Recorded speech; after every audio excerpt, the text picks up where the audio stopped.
ാണ് ബാംഗ്ലൂരിൽ നിന്നാണ് വരുന്നത്. നേഴ്സാണ്, ഹോസ്പിറ്റലിൽ ജോലി ചെയ്യുന്നു. ഹസ്ബൻഡ് ജോമോൻ. 10 വർഷങ്ങൾക്ക് ശേഷം ഞങ്ങൾക്ക് അമ്മയുടെ അനുഗ്രഹം കൊണ്ട് കിട്ടിയ കുഞ്ഞാണിത്. കുഞ്ഞിനെ കൊണ്ട് വന്നതാണ് ഞങ്ങൾ.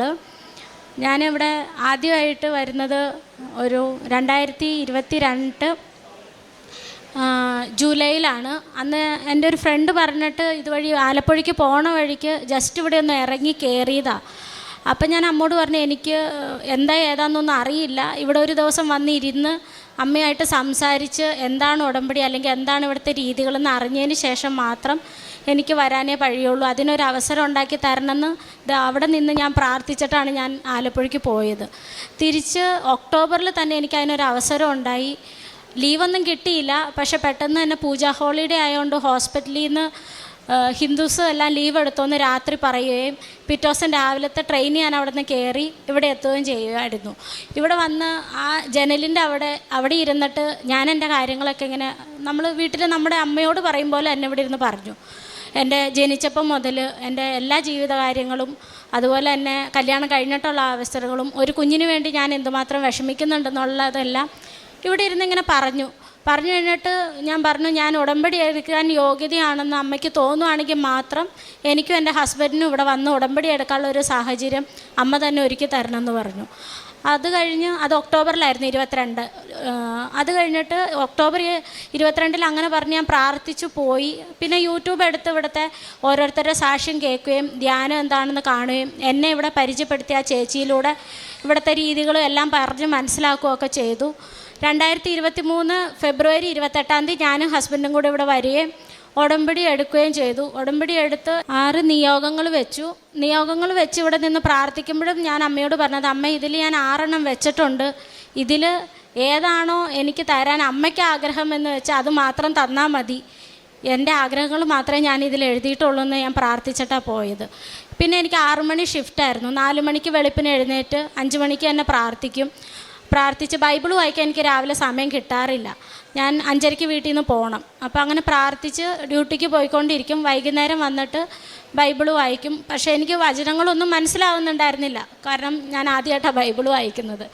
അങ്ങനെ വായിച്ച് എന്താ അർത്ഥം എന്താന്നൊക്കെ പതിയെ പറഞ്ഞ് മനസ്സിലാക്കുകയും അറിയാത്തത് ഇവിടെ ഒഫീഷ്യൽ ചാനലിൽ കയറി കാണുകയൊക്കെ ചെയ്ത് അങ്ങനെ ഇതെല്ലാം ചെയ്തപ്പോൾ എൻ്റെ ഹോസ്പിറ്റലിൽ തന്നെ ഡോക്ടർ വിളിച്ചിട്ട് എൻ്റെ അടുത്ത് ചോദിച്ചു, നിനക്ക് ഇത്രയും നാളായല്ലോ, കുഞ്ഞുണ്ടായില്ലല്ലോ, നമുക്കൊരു ചെക്കപ്പ് ചെയ്യാമെന്ന് എൻ്റെ അടുത്ത് ഇങ്ങോട്ട് പറഞ്ഞു. ഞാൻ ആരുടെ അടുത്തത് അങ്ങോട്ട് ആവശ്യപ്പെട്ടിട്ടുണ്ടായില്ല. ഇങ്ങോട്ട് പറഞ്ഞ് ചെക്കപ്പ് ചെയ്യുകയും അത്യാവശ്യം ട്രീറ്റ്മെൻറ്റ് നമുക്ക് സ്റ്റാർട്ട് ചെയ്യാമെന്ന് പറയുകയൊക്കെ ചെയ്തു. ഇതിൽ നേർച്ച വസ്തുക്കൾ സ്ഥിരമായി ഉപ്പ് ഞാൻ കഴിക്കുമായിരുന്നു. രാവിലെ ആദ്യം തന്നെ എൻ്റെ നാക്കിൽ തൊടുന്ന രുചി അമ്മയുടെ ഉപ്പായിരുന്നു. ഡെയിലി തൈലം വയറിൽ കുരിശ് വരച്ച് പ്രാർത്ഥിച്ചിട്ടായിരുന്നു ഞാൻ പോവുമായിരുന്നുള്ളൂ. ഹസ്ബൻഡിന് ജോലി വയനാടായിരുന്നു. ആഴ്ചയിൽ അല്ലെങ്കിൽ 10 ദിവസം കൂടുമ്പോഴൊക്കെയാണ് വന്നുകൊണ്ടിരുന്നത്. അതുകൊണ്ട് തന്നെ എനിക്ക് വീട്ടിൽ ഒറ്റയ്ക്കായതുകൊണ്ട് ഒരുപാട് സമയം കിട്ടുമായിരുന്നു. എനിക്ക് പ്രാർത്ഥിക്കുന്നത് എങ്ങനെയാണെന്ന് അറിയില്ല. ഞാൻ എൻ്റെ അമ്മയോട് എൻ്റെ വിഷമങ്ങൾ പറയുന്ന പോലെ തന്നെയായിരുന്നു അമ്മ മാതാവിനോടും പറഞ്ഞുകൊണ്ടിരുന്നത്. ചിലപ്പോൾ ദേഷ്യപ്പെടും, ചിലപ്പോൾ കരയും, സന്തോഷം വന്നാലും അമ്മയായിട്ട് ഷെയർ ചെയ്യും. അല്ലാതെ എനിക്ക് പ്രാർത്ഥനകൾ ചൊല്ലി പ്രാർത്ഥിക്കാനൊന്നും അറിയില്ലായിരുന്നു. അങ്ങനെ പ്രാർത്ഥിച്ചുകൊണ്ടിരിക്കുകയും പിന്നെ ബുക്കിലൂടെ പ്രാർത്ഥനകൾ ചൊല്ലുകയൊക്കെ ചെയ്തു. സെപ്റ്റംബർ ആയപ്പോൾ എനിക്ക് കൺസീവായി. പക്ഷേ ബ്ലഡ് റിപ്പോർട്ടിൽ വാല്യൂ കുറവായിരുന്നു. അപ്പോൾ എല്ലാവരും എന്നെ സഹതാപത്തോടും അനുദപിക്കാൻ വന്നപ്പോൾ ഞാൻ പറഞ്ഞു, ഇല്ല, എന്നോട് ആരും അങ്ങനെ പറയണ്ട, 10 വർഷമായിട്ട് ഇല്ലാത്തൊരു പോസിറ്റീവ് എനിക്കിപ്പോൾ കാണിച്ചു തന്നു, അത് അമ്മയാണ് കാണിച്ചു തന്നെ, നീ വിഷമിക്കേണ്ട, നിനക്കൊരു കുഞ്ഞുണ്ടാവും എന്നുള്ളൊരു സൂചന എനിക്ക് തന്നതാണ്. എനിക്കിപ്പോൾ ഉറപ്പായിട്ടും എനിക്കൊരു കുഞ്ഞുണ്ടാവും എന്ന് ഉറപ്പായി. അത് കഴിഞ്ഞ് ഡിസംബറിൽ ഞാൻ ട്രീറ്റ്മെൻറ്റിൻ്റെ വിറ്റമിൻ ഗുളികകളൊക്കെ എൻ്റെ മേഡം തരുമായിരുന്നു. അതെടുത്തപ്പോൾ ഞാൻ അമ്മോട് പറഞ്ഞു, അമ്മേ, ഇതൊരു ഹോളി മന്താണ് ഡിസംബർ, അമ്മയ്ക്ക് കുഞ്ഞിനെ കിട്ടിയ മാസം, അതുപോലെ ഈ മാസം തന്നെ എനിക്കും ഒരു കുഞ്ഞിനെ കിട്ടുവാണെങ്കിൽ അടുത്ത ഡിസംബറിൽ ഞാൻ അമ്മേനെ വന്ന് എൻ്റെ കുഞ്ഞുമായിട്ട് വന്ന് കണ്ടോളാം. എനിക്ക് ഈ ജീസസ് ഉണ്ടായ പോലെ തന്നെ ഒരു കുഞ്ഞിനെ എനിക്ക് തരണമെന്ന് ഞാൻ പ്രാർത്ഥിച്ചു. എനിക്കറിയില്ല, 5-ാം തീയതിയാണ് ഞാൻ പ്രാർത്ഥിച്ചത്. ഡിസംബർ 30-ാം തീയതി ഞാൻ ചെക്ക് ചെയ്തു. അപ്പോൾ ചെക്ക് ചെയ്യണതിന് മുമ്പ് ഞാൻ അമ്മോട് പ്രാർത്ഥിച്ചത്, കഴിഞ്ഞ പ്രാവശ്യത്തെ പോലെ ചെറിയ വാല്യൂ വന്ന് വിഷമിപ്പിക്കരുത്, എനിക്കൊരു 2000 വാല്യൂ എങ്കിലും ബ്ലഡ് റിപ്പോർട്ടിൽ കിട്ടണമെന്ന്. beta-HCG വാല്യൂ ആണ് കേട്ടോ. അപ്പോൾ അത് 2000 എങ്കിലും കിട്ടണം, എന്നാലേ എനിക്ക് ഉറപ്പ് വരുത്തുള്ളൂ എന്ന് ഞാൻ പ്രാർത്ഥിച്ചിട്ടാണ് ഞാൻ ഉപ്പ് കഴിച്ച് തൈലം വയറ്റിൽ കുരിശ് വരച്ചിട്ടാണ് ഞാൻ പോയത്. അവിടെ ചെന്ന് ബ്ലഡ് ചെക്കപ്പ് ചെയ്തപ്പോൾ എൻ്റെ വാല്യൂ 4800 ഞാൻ ചോദിച്ചതിൻ്റെ ഇരട്ടിയാണ് എനിക്ക് അമ്മ വാല്യൂ തന്നത്. അതോടുകൂടി എനിക്ക് ഉറപ്പായി ഇനി ഒരു അബോർഷൻ ചാൻസോ കാര്യങ്ങളും ഒന്നും ഉണ്ടാവില്ലെന്ന് തന്നെ ഉറപ്പായി. ന്യൂ ഇയറിന് മാതാവ് എനിക്ക് ഉറപ്പിച്ച് എൻ്റെ കയ്യിൽ കുഞ്ഞിനെ തന്നു. പക്ഷേ പിന്നീട് ഒരുപാട് ബുദ്ധിമുട്ടുകളുണ്ടായി. ഞാൻ പ്രാർത്ഥിക്കാനൊക്കെ ഇച്ചിരി വൈകി, പിന്നെ ബൈബിൾ വായനയൊക്കെ കുറഞ്ഞു, എൻ്റെ ഉപവാസങ്ങളൊക്കെ തെറ്റി, ഉടമ്പടി നിയമങ്ങളൊന്നും പൂർണ്ണമായിട്ട് എനിക്ക് പാലിക്കാൻ കഴിഞ്ഞില്ല ഈ ഒരു കൺസീവ് സ്റ്റേജിൽ. അതിന് ഞാൻ മാപ്പ് പറഞ്ഞെന്നും പ്രാർത്ഥിക്കുമായിരുന്നു. പക്ഷേ എനിക്ക് കുറച്ച് യൂട്രസിന് കംപ്ലയിൻ്റ് ഉണ്ടാവുകയും 4 മാസം തുടർച്ചയായിട്ട് ബ്ലീഡിങ് ഉണ്ടായിട്ട് ബെഡ് റെസ്റ്റിൽ തന്നെയായിരുന്നു. ബെഡിൽ നിന്ന് എഴുന്നേക്കാൻ പോലും പറ്റിയില്ല. അപ്പോൾ ഞാൻ അമ്മോട് എന്നും ഞാൻ പറയും, എനിക്ക് ഉടമ്പടിയിൽ ഒരു നിബന്ധനകളും പാലിക്കാൻ, പ്രാർത്ഥന ഒഴികെ വേറെ ഒന്നും പാലിക്കാൻ കഴിയുന്നില്ല. ജോലിക്ക് പോകാൻ കഴിയുന്നില്ല, സാമ്പത്തിക ബുദ്ധിമുട്ടുകളുണ്ടായി. ഹസ്ബൻഡിനും ജോലി ഇല്ലാതെ വന്നു, സാമ്പത്തിക ബുദ്ധിമുട്ടുകളുണ്ടായി. എനിക്ക് ഒരു കാരുണ്യ പ്രവർത്തികളോ ആരെയും ഒന്നും സഹായിക്കാനോ ഒന്നും പറ്റുന്നില്ലല്ലോ അമ്മയെന്നും പറഞ്ഞ് കരയുമായിരുന്നു ഞാൻ. പക്ഷേ ആ നേരം വെളുത്ത് ഉറക്കെഴുന്നേൽക്കുമ്പോൾ എനിക്ക് അതിനുള്ള മറുപടി എന്നും തരും.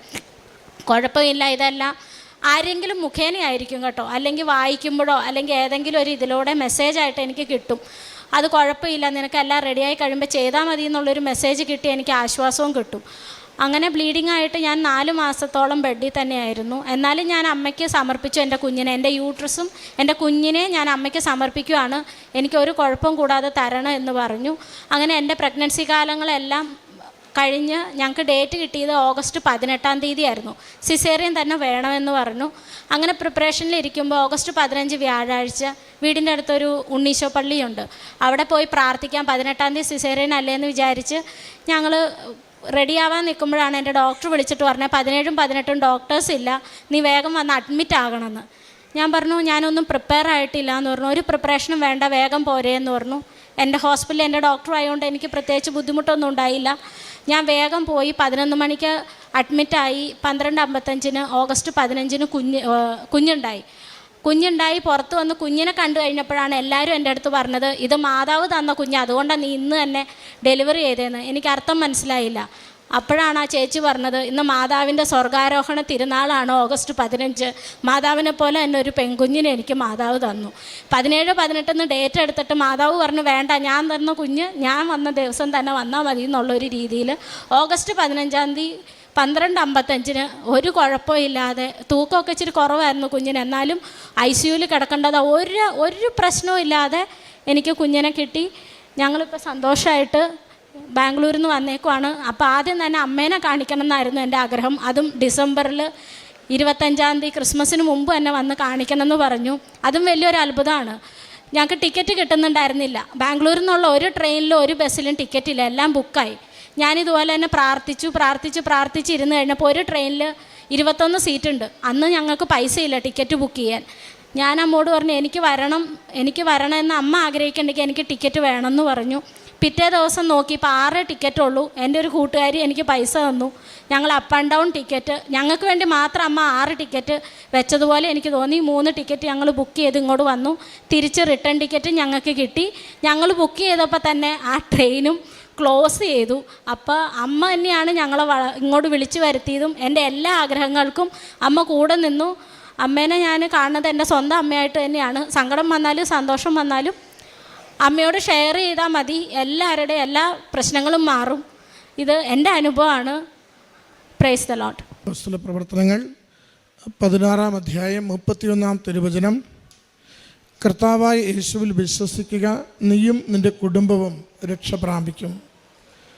അമലു ജോമോൻ എന്ന ഈ മകൾ എത്ര നൈർമല്യ മനസ്സോടെയാണ് മകൾ ഒരു അക്രൈസ്തവയായിരുന്നിട്ട് കൂടി കൃപാസനത്തിൻ്റെ അമ്മമാതാവിൻ്റെ ഈ തിരുനടയിലേക്ക് എത്തിച്ചേർന്നതിനെക്കുറിച്ചും ഇവിടെ വന്ന് അമ്മമാതാവിനോട് സംസാരിച്ച് ഉടമ്പടി എടുക്കുവാൻ യോഗ്യതയുണ്ടെങ്കിൽ ഉടമ്പടിയിലേക്ക് നയിക്കണമേ എന്ന് പ്രാർത്ഥിച്ചു തുടങ്ങുന്നതും പിന്നീട് ജീവിത പങ്കാളിയുമായി ഒരുമിച്ച് വന്ന ഉടമ്പടി എടുക്കുന്നതും ജീവിതത്തിൽ മകൾ പറയുന്നത് പോലെ പരിശുദ്ധമ്മയുടെ സ്വർഗാരോപണ തിരുനാളിൽ തന്നെ ഒരു കുഞ്ഞിനെ 10 വർഷത്തെ ദാമ്പത്യത്തിന് ശേഷം അമ്മ മാതാവ് നൽകി അനുഗ്രഹിച്ചതിൻ്റെ സന്തോഷം ഈ എൽത്താരയിൽ ഇന്ന് പങ്കുവയ്ക്കുന്നതും മകളുടെ വാക്കുകളിൽ നിരന്തരം നാം കേട്ടുകൊണ്ടിരിക്കുന്നത് പരിശുദ്ധ അമ്മയോടുള്ള മാതൃസഹജമായ സ്നേഹത്തിലെ നിരന്തരമായ പറച്ചിലുകളാണ്. ഒത്തിരി ക്ലേശങ്ങളും സങ്കടങ്ങളും ദാരിദ്ര്യവും കുഞ്ഞില്ലാത്ത വിഷമവും ഒക്കെ അലട്ടിയിരുന്നു. എന്നാൽ ഓരോ നിമിഷത്തിലും ഉടമ്പടി എടുത്ത നാൾ മുതൽ ഉടമ്പടിയുടെ പ്രാർത്ഥനയും ഉടമ്പടിയുടെ പ്രവൃത്തികളും ഏറ്റവും എളിമയോടും നല്ല മനസ്സോടും കൂടി നിരന്തരം ചെയ്യുവാൻ മകൾ ശ്രദ്ധിച്ചിരുന്നുവെന്നത് ശ്രദ്ധേയമാണ്. എപ്പോഴും അമ്മ മാതാവിൻ്റെ തിരുനടയിലും അമ്മ മാതാവിനെ ഓർത്തുകൊണ്ടും, പ്രത്യേകിച്ച് പ്രഗ്നൻസി ആയ നാൾ മുതൽ ആ രോഗക്കിടക്കയിൽ എന്നതുപോലെ കട്ടിലിലായിരുന്ന മുഴുവൻ നാളുകളിലും മകൾ പറയുന്നുണ്ട്, എനിക്ക് പ്രാർത്ഥിക്കുവാൻ ഒത്തിരി നേരമുണ്ടായിരുന്നു. പ്രാർത്ഥന ആദ്യമൊക്കെ എന്തെന്ന് എനിക്കറിയില്ലായിരുന്നു. ഓരോന്നും പഠിച്ചു, ഓരോന്നും പ്രാർത്ഥിക്കുവാൻ എനിക്കൊത്തിരി നേരം കിട്ടി, വചനം വായിക്കുവാൻ എനിക്കൊത്തിരി നേരം കിട്ടി. ആദ്യമൊന്നും മനസ്സിലായില്ല, എങ്കിലും വായിച്ച് പിന്നീട് അച്ഛൻ്റെ ധ്യാനങ്ങൾ പഴയതും പുതിയതും എല്ലാം കണ്ട് അർത്ഥം മനസ്സിലാക്കി എനിക്ക് പരിശുദ്ധമ്മയിൽ വലിയ വിശ്വാസവും വലിയ സന്തോഷവും പ്രതീക്ഷയുമായി. അതാണ് എൻ്റെ ജീവിതത്തെ മുന്നോട്ട് എന്നും നയിച്ചു കൊണ്ടിരുന്നത്. പ്രഗ്നൻസിയുടെ കാലയളവിൽ പലപ്പോഴും ബ്ലീഡിംഗ് ഉണ്ടായി. അതെല്ലാം ആശങ്കയുടെ നാളുകളായിരുന്നു. എന്നാൽ ആശങ്കയുടെ ഓരോ അവസരത്തിലും ഞാൻ തളരുകയല്ല ചെയ്തത്. കൂടുതൽ എൻ്റെ അമ്മ മാതാവിൽ ആശ്രയിച്ചുകൊണ്ട് പ്രാർത്ഥിക്കുവാനും, അമ്മ മാതാവാണ് എനിക്ക് ഉദരത്തിൽ ഈ കുഞ്ഞിനെ അങ്കുരിപ്പിച്ച് നൽകിയതെങ്കിൽ അതിനെ പൂർണ്ണ വളർച്ചയെത്തിച്ച് ഇതിനെ എനിക്ക് എൻ്റെ കരങ്ങളിലേക്ക് ഈ കുഞ്ഞിനെ കൈമാറുമെന്ന വലിയ വിശ്വാസവും പ്രത്യാശയും എനിക്കെപ്പോഴും ഉണ്ടായിരുന്നു. അതാണ് മകളുടെ വാക്കുകളിൽ ഈ സാക്ഷ്യത്തിന് മകൾ ആവർത്തിച്ച് പറഞ്ഞുകൊണ്ടിരുന്നത്. വലിയ സന്തോഷത്തോടെ നിറഞ്ഞ സ്നേഹത്തോടു കൂടി ഈ കുടുംബത്തിന്, അമലുവിനും ജോമോനും ഒരു കുഞ്ഞിനെ നൽകി ദൈവം അനുഗ്രഹിച്ചതിന് അമ്മ മാതാവിനും തിരുക്കുമാരനും നന്ദി പറഞ്ഞുകൊണ്ട് കരങ്ങളടിച്ച് ഈ സാക്ഷ്യത്തെ നമുക്ക് സമർപ്പിക്കാം.